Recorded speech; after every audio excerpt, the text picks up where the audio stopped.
In addition to Shirley Temple out on the West Coast, there was a young man named Bobby Breen. He was the male equivalent of Shirley Temple. He had a beautiful voice, but he was a little stinking kid, you know.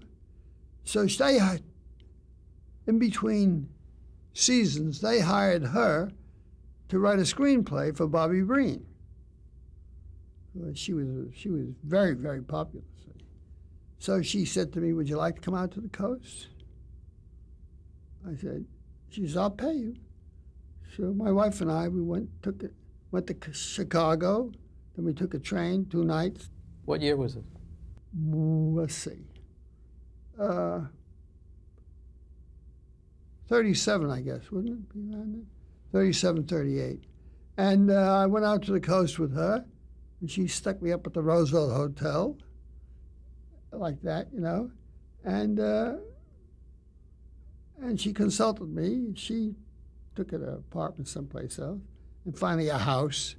And I used to meet her and discuss it. Well, I even bought a car, a second-hand Chevrolet, where the top could come down, you know. I had a good time. I met Paul Jarrico at that time, who was a beginning writer. He was married to Sylvia Jarrico, who was a scientist and a bright woman. And I met Ernest Hemingway, who was raising money for ambulances for Spain. And I met, well, everybody. Because I wasn't involved in looking for a job. Which gives you a certain independence. So I enjoyed it. It was great. It was an environment totally crazy to me.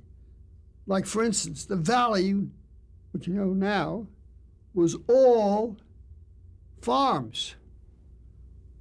And when the orange trees were in bloom, I mean, before they came into bloom, it was fragrant and beautiful. There was no smog. It was just beautiful. And that valley became what it is today after World War II. They built tracks with homes and tore down the trees and did everything they did to the valley. But at that time, it was gorgeous. And the mountains were great.